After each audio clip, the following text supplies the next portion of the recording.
Happy Friday, Floss Tube. It is Friday. Oh, I love Fridays. Best day of the week. And I am going to be stitching today, as you see, Ginger Gerald cross-stitch designs, Stories of the North Part 1. Gerald just released Part 3, and so it's time I get a wriggle on and finish Part 1 so that I can jump ahead to Part 2. You may hear some heavy breathing in this video, and I can assure you it's not coming from me. I'm stitching downstairs today, and I have my, there she is right there. She's sound asleep. There's my old girl. Her name is Daria, and she's a 12-and-a-half-year-old retriever.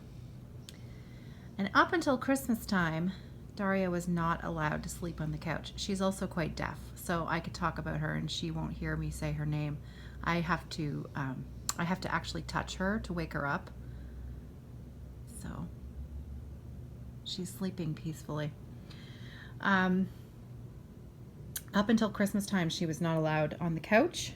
My brother encouraged her to go up, and since then we decided, because she's no longer allowed to go upstairs because of problems with her back legs, she will fall down the stairs now. So for her own safety, she's not allowed to go upstairs anymore. And for her, that's quite difficult because she loves, especially she would sleep beside me on the floor beside my bed every night.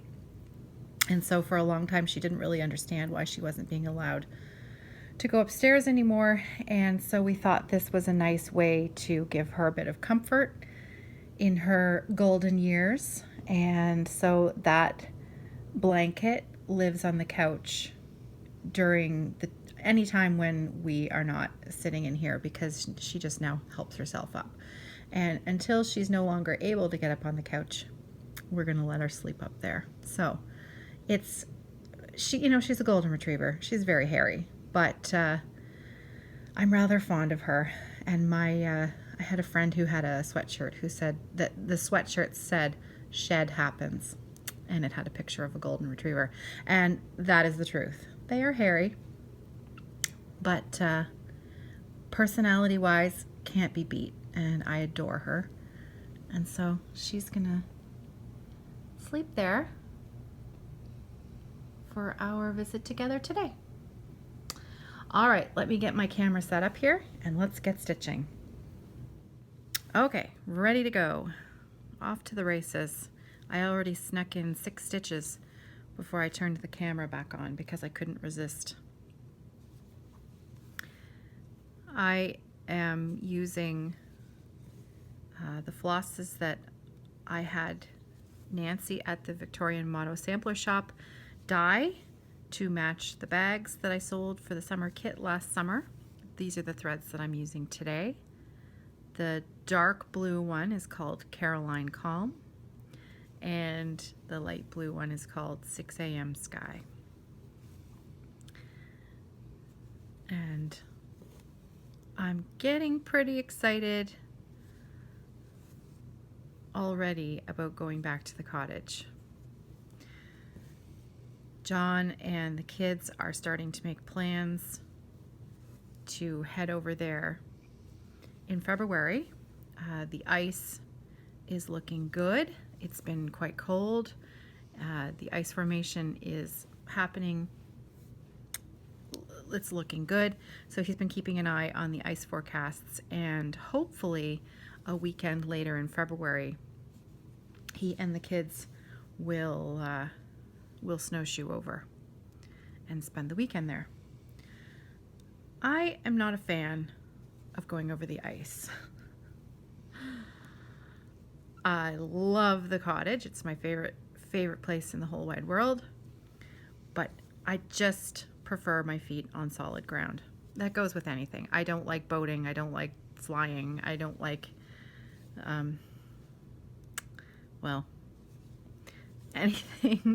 anything that requires my 2 feet to not be solidly on the ground. I'm not a huge fan. And I just can't make myself go over the ice. And you know what? I'm a homebody. It allows me to have a bit of a nice weekend here that's quiet, while John and the kids get to go on a bit of an adventure that's special for them too. So it works out for everybody. Works out for everybody involved. So they have that to look forward to. And then only a few more months after that, before we know it, depending on how warm the spring is, we could be back to the cottage by the end of March, beginning of April. Who knows? Last year was really, really late. Last year, the ice didn't fully melt until May, and it was late in May too, much later than we normally would open the cottage. So obviously it's quite dangerous to be out on a boat when there is still ice in the water. So you have to be very, very, very cautious. It's also, it is a time to be super cautious with boating in general. You want to make sure that you have a craft that's in good working order, that you always are, thinking safety first, because the water is just so cold. You wouldn't survive it. It's just too cold. So we always exercise a fair bit of caution in the early spring, especially with the children. Anywho, so that's kind of been on my mind lately as I stitch this design. It always makes me think of the cottage and my special home up there off the grid. And if you're new to this channel, that is the entire reason for the name of my channel. The island where I live in the summer is completely 100% off the grid. We use solar power, propane, and our generator charges our batteries if we need it. We did install we had 2 panels originally. We installed a third a few years ago, and then last year my husband installed 1 more panel on the other side of the roof, and it made an enormous difference in the charge of the batteries. It was actually quite wonderful. So we live quite normally there. I mean, we do things differently.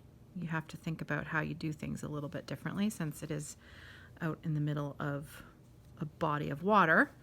There's not a grocery store right next door, so planning is required. But it's a pretty spectacular place to be. The island is out on Georgian Bay in Ontario, Canada. And speaking of cottages up north, that brings me to tell you about the fact that I made and met a new friend yesterday. Through the channel, there's a woman in close to my city where I live here in London. She lives just a 20 minutes, half an hour away, and she started watching my channel and she contacted me, and we started chit-chatting a little bit and discovered that I discovered she lived close, and then she was one of the winners of the Beagle Paws bag set. And so we arranged to meet yesterday at Stitch It Central, which is my local needlework shop. And so, you can't say no to a visit to a local needlework shop, I don't think, if you're a stitcher. Am I right?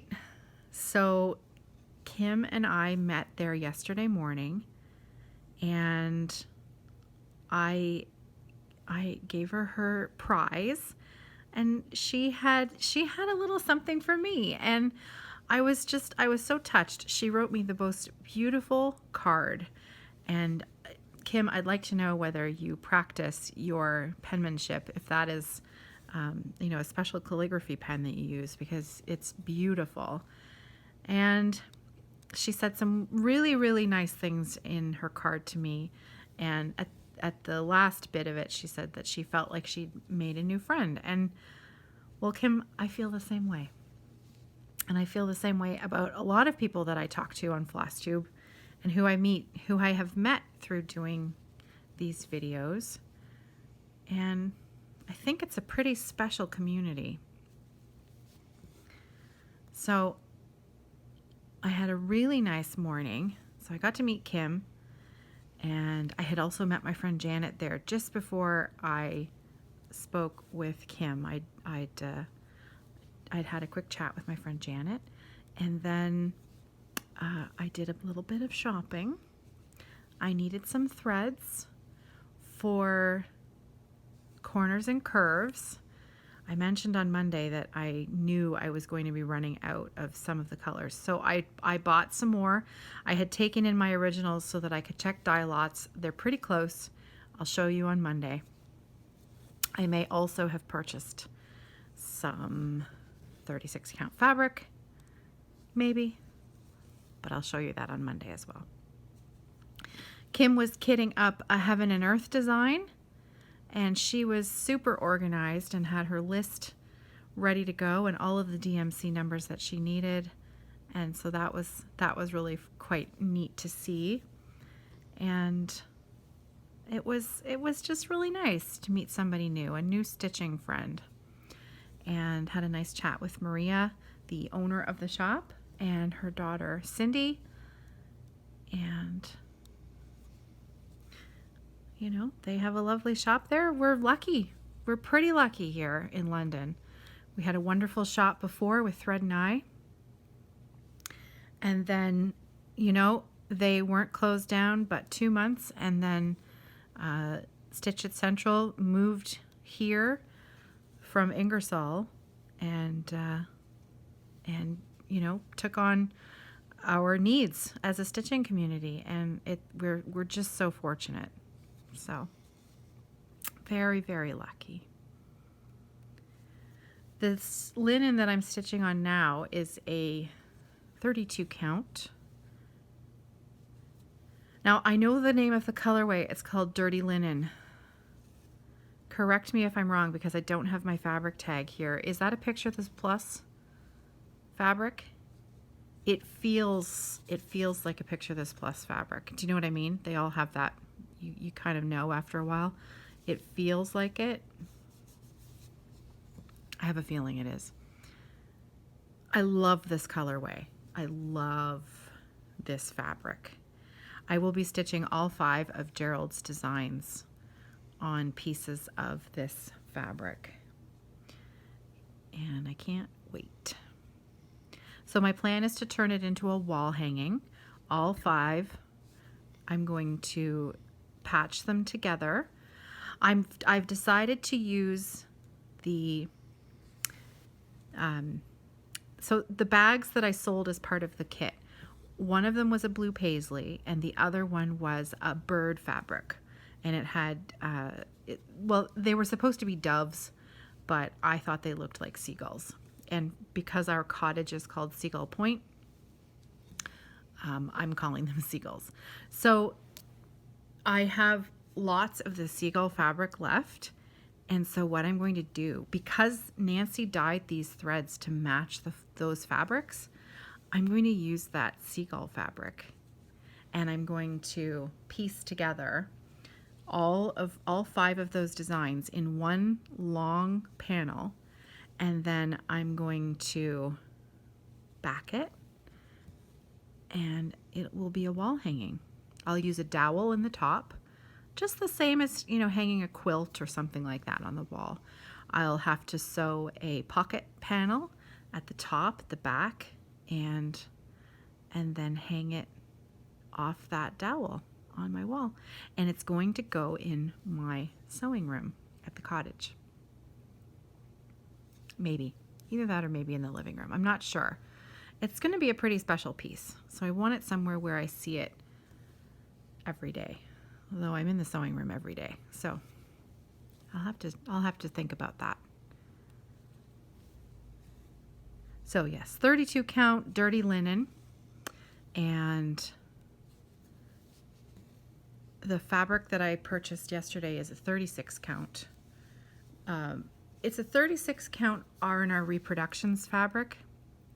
And one thing I do find about R&R Reproductions fabric, I find that they're 36. This is the seagull fabric right here. I turned them into needle minders. So anyway, that's a little bit of that fabric there. I'm going to put this on this side so I don't knock it off. Okay.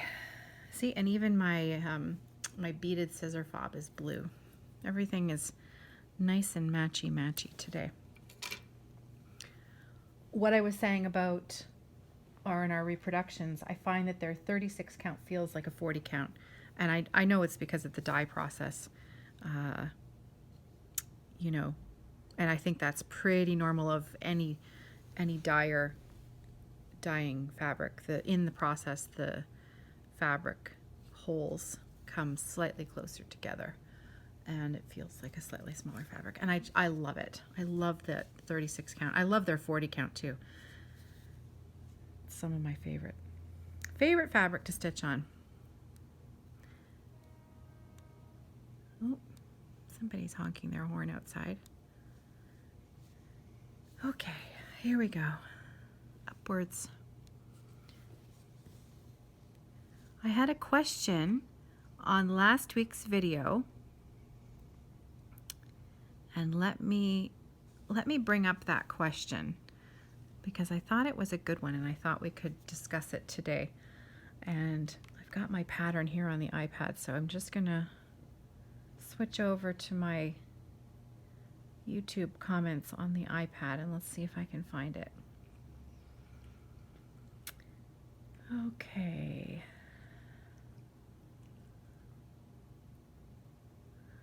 You guys leave me the best comments. Honestly, the best comments. And because this was on last Friday's video, here we go. Okay, so this is from Cross Stitcher 2, and she says, I have just been introduced to 40 count linen.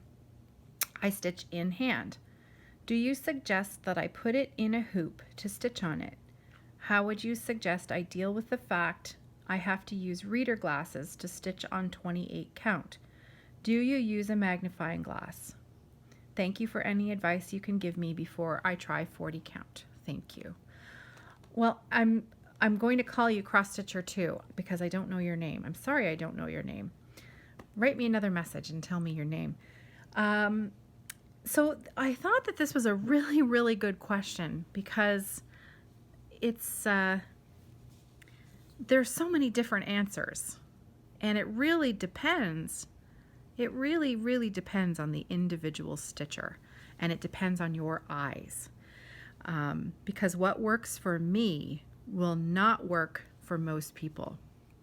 I have so I can really only speak for my own experience, but I have some suggestions for you based on friends that I have who have similar eye situations that you do. So my eyes, I am extremely nearsighted. So my I have to wear glasses, and they're quite strong glasses in order to see anything. When I take them off, I could not navigate my way around the house. I mean, I probably could because I know my house very, very well, but it would not be a pleasant experience. I wore contacts for many years, but as my eyes aged, I was finding that they were making them a bit dry, and also, you know, you reach that whole point where you maybe need progressives or bifocals, and contacts just weren't doing that. You know what? I think I can actually maybe stitch a little bit two-handed, only because of the positioning that this is in. So for me, stitching on 40 count or any smaller count fabric, as my eyes mature, I am finding that I am actually taking my glasses off. And it's actually kind of a neat little party trick.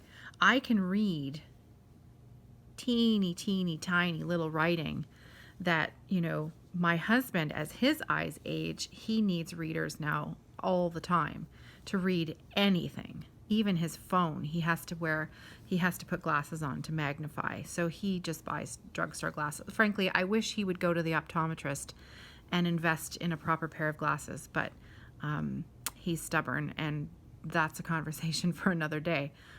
But his eyes, I think, are more typically like yours, where, he needs the little bit of extra magnification that a pair of cheater glasses will give so that you can see. My friends who were stitchers, who had similar eyes to John's, would do a few things. First and foremost, I think for any stitcher, the most important thing is good lighting. So having really, really, really good lighting. It's an investment. It's not cheap, but having a dedicated light that you keep in your stitching spot, that's, so above me right now, I have an Ott light, and this was a Christmas present for my husband to me this year, and I love it.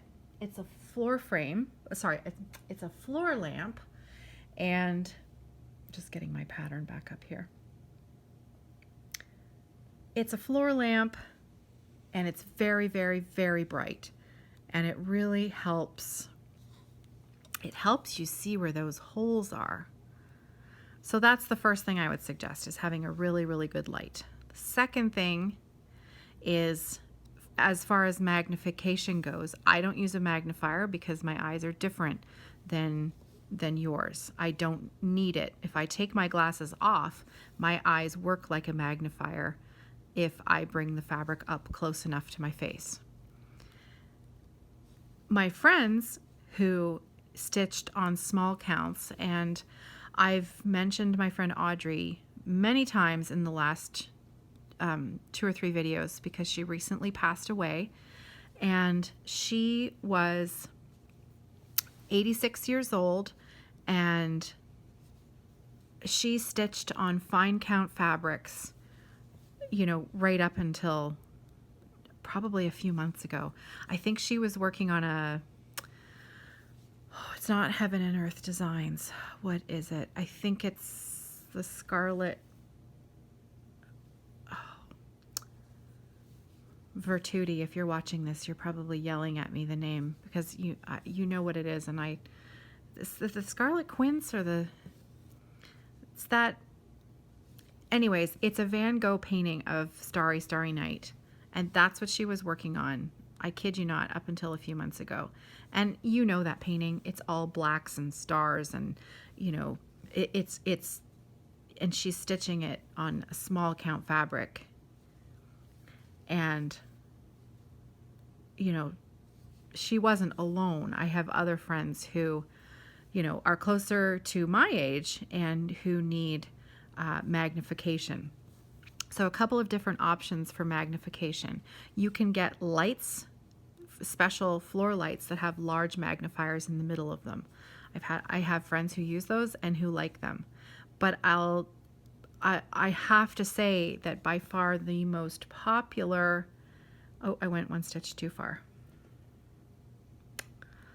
Yes, I did. Okay, I'm just gonna stitch backwards here. The most popular magnifier that my friends use, and I'm going to say the majority of my stitching friends use them. It's a product called Mag Eyes, MAG space EYES. And they look like you wear them on your head, and they go down over top of your regular glasses, and they're like little magnifiers. Think about like a funny little welding helmet for stitchers, if that makes sense. And it brings down an extra pair of magnifying eyes right in front of your face. And most of my friends absolutely swear by their mag eyes. They love them. And I think they're pretty easy to find. I think there's even a website, www.mageyes.com. But if you just do a Google search for mag eyes, MAG-EYES, and you'll see what I'm talking about. I do know recently that Letitia, the crafty curator, she recently purchased a pair of special similar type wearable glasses that have a light and magnifiers attached to them. I believe she bought them off of Amazon. I don't know what they're called. I've never used them myself, so I can't talk to how much they cost. I don't believe they were very expensive. I think they were more reasonably priced than the mag eyes.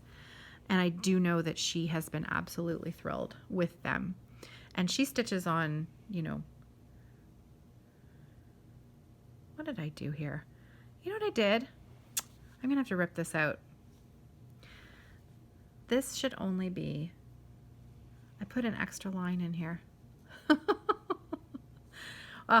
Well, all my stitching's off now. So, well, it's gonna be a frog with me video for a few minutes, I guess. Letitia swears by her mag eyes. They're not mag eyes, pardon me, I just said that. They're a product from Amazon that she purchased. I saw her wearing them last summer. They looked very comfortable. The light was very, very bright. So Letitia, if you're watching this, could you just jump in and leave me a comment below on what the name of those is? And I'll see if I can maybe provide a link to those on Monday Floss Tube. Now, as Cross Stitcher 2, as far as your question goes about stitching in hand versus do I recommend getting a hoop, I would have to say that I have no experience stitching in hand that I would be of any use to give you any kind of advice. I would think that that's really personal preference, and give it a try. If you like stitching 40 count in hand, go for it. If you want to try using a hoop or a frame or a Q-snap, then give it a try. If hoops are fairly inexpensive, you could always purchase a really, really inexpensive one at Michael's and give it a try. If you're used to stitching in hand, might give you a little bit of an idea if it's something that you might like before investing in, any other large scale frame apparatus. But if you enjoy stitching in hand, I can't see that stitching 40 count in hand would be any different than stitching a smaller count in hand. But again, I have no experience with, I have some experience stitching in hand, but it's been very, very, very little, and I didn't enjoy it. So I'm not one to say one way or the other. Great, great question. Thank you so much for sending me that.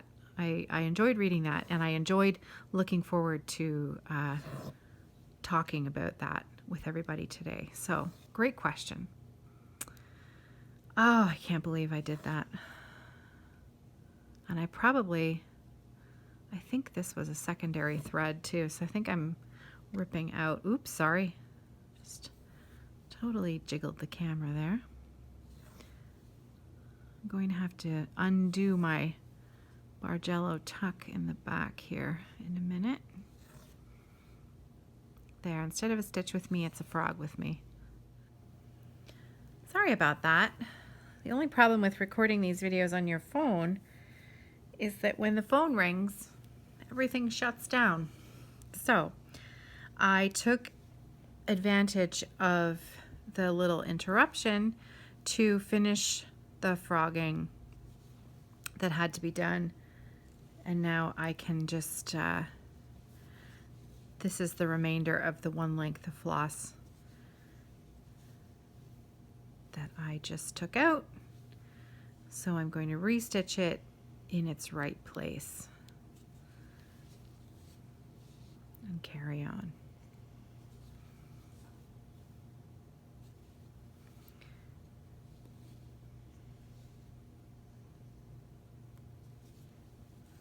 Such a pretty, pretty blue color. I love it.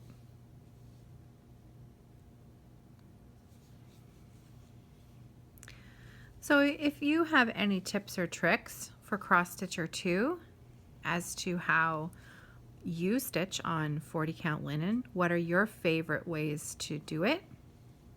Especially if you have a similar situation. You stitch in hand and you wear readers when you stitch on like a larger count fabric, like a 28, something like that. So if you work regularly on 40 count linen, let us know below in the comments what really works for you.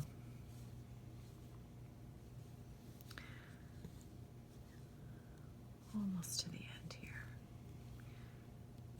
This one matches the line below it. And so I think I can get 2 more stitches out of this little bit here. And sew in my end. And be done with this thread. I managed to salvage the other length that was still very long. Lots of stitching life left in it. There we go. So if you haven't seen Ginger Gerald's latest video, his latest floss tube video, I think it was number 60 or 61, I can't remember, but it is his last video that he just put out on Wednesday. And at the end of that video where he does his shop update, he showed off the release of his newest pattern, which was part 3 of this series of patterns, Stories of the North, and it is adorable. If you haven't seen it yet, it's adorable. They're turtles. It's under the water, and it's a design with turtles swimming. There's a big turtle and a little turtle, and we have a lot of turtles here. We have a lot of turtles up north.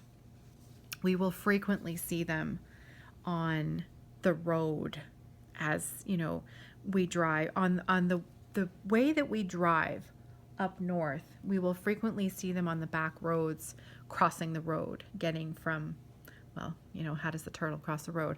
Why does the turtle cross the road? It's like a chicken joke. But they do cross the roads to get to the other side.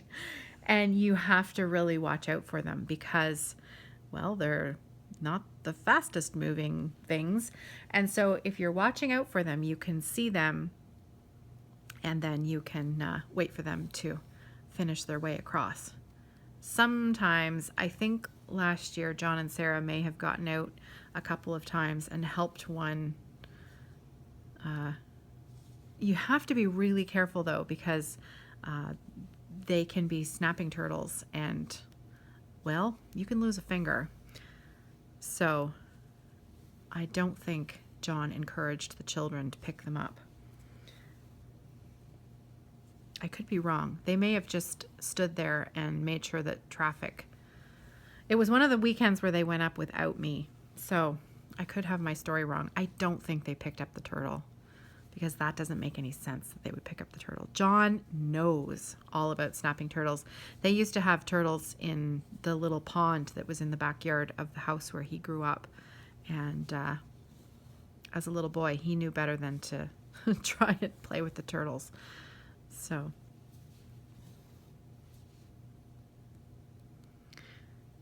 but it is such a sweet design. Oop, I keep knocking my camera holder, so sorry about that. but I suspect you are all busily stitching away while we chat here today anyways. So I look forward to seeing everybody on the Facebook group, seeing everybody's projects that you're working on. There's a few patterns that people are stitching at the moment that I am tempted, really and truly tempted by, but I'm trying to avoid buying a whole bunch more patterns this year. I have so many patterns, beautiful patterns that I love, that I want to stitch. And so I'm really trying to make an effort that my purchases be things that are not patterns, no new patterns. So I did not buy any new patterns yesterday, which I have to tell you is probably a first, that I went into an LNS and did not buy a pattern. So I stuck to my goal of only buying the threads that I needed, and then I was hoping for a fun purchase, so I chose some beautiful 36 count R&R reproduction fabric. So that made me, that I did not feel at all that sort of feeling of fear of missing out, because I was able to spend my fun money on something that made me just as happy as a new pattern. And now I have fabric to stitch one of the beautiful patterns that I already own. I have fabric to do it on. I received a very special gift in the mail from a friend in Malaysia, and her name is Diane, and I'm going to share what that gift was to show you on Monday. So I'm going to show it to you on Monday, but I'm going to tell you about it now because it's thread. It's special silk thread that Diane dyed herself. She dyed it herself, and then she sent me some as a gift. She also sent a little bit of a care package along with that for my fiber friends, Adrian and Louise. And so I get to surprise them with that when I see them later today when we record the Fiber Friends podcast. So exciting. So I know that they're not going to see this video before I surprise them with the gift that Diane sent us. So it is just the most beautiful, beautiful, beautiful color. And I mean, it's me. You can see my sweater, right? This is my nails. That's the color that I always gravitate towards. I love it. And the silk that she sent me is just the most beautiful color. And so I have plans for that new 36 count fabric that I just bought, because I have a feeling that it is the perfect fabric to show off that beautiful silk that my friend all the way from Malaysia sent to me. And so I am planning that might be the birthday start, because you see I have Castles in the Sky, the long dog pattern. I was gifted that pattern last year. It was quite a while ago. I was gifted that pattern from a viewer named Pat, and it was just it was the loveliest thing to receive in the mail. And she had already stitched it, and she sent me this copy of it, and I love it. And I've always wanted to do it in this color. And I think that there's enough silk there. If I do it on a 36 count, one thread over two, I think there's enough there that I could do that whole design. Isn't that amazing? I'll show it to you on Monday, but I'm pretty excited, and that might be my birthday start this year. Now, Pat also started hoity-toity with me last year on my birthday, so it is very appropriate that my birthday start this year be a gift that was from her. Okay, I have my 2 little flowers done here. And I think I'm going to have to wrap it up there because I have to get back to work. I've got work to do, fun work to do. I've got another podcast to record, so I get to go and hang out with my fiber friends for a little bit. And somewhere in there, I have to figure out what I'm going to make for dinner. I have no idea what I'm going to make for dinner. I'm sure that you all have the same problem. We don't eat out. We eat out rarely. We mostly cook at home. And my husband is also a very good cook. But he has been cooking a fair bit lately, so I think that I'll give him a break tonight and I'll try to figure something out. But I have no idea what I'm going to make. So at some point, I should probably try to figure that out. It's always the worst when you're standing in front of the refrigerator at 5:45 and you're thinking, I have nothing planned for dinner. I don't know what we're going to eat. And the kids are saying, I'm hungry. What's for dinner? Now, my daughter Sarah is fully capable of, feeding herself and also preparing a meal. But she's been working really, really hard lately on her university applications, essay questions, and scholarship applications and things like that. So I would not expect her to always, be thinking about what the family's going to be eating for dinner. Now, my son, he's 10. Sometimes it's just easier to keep him out of the kitchen. But he does have to learn how to do it at some point. So I don't know, maybe tonight's the night. I hope you have a wonderful, wonderful weekend, that you get lots of stitching done, that you get to spend some time with your friends and family, or just have a nice quiet time in your pajamas for the weekend, whatever you want to do. We are supposed to have some snow this weekend, so I'm a little bit excited about that. We already have some snow, but you can never have enough. And I am ready for a big giant snowstorm. So we'll see. And hopefully on Monday, when I show you my Ginger Gerald Designs True Stories of the North Part 1, I will be much closer to completion. Okay, happy weekend, happy stitching. See you on Monday.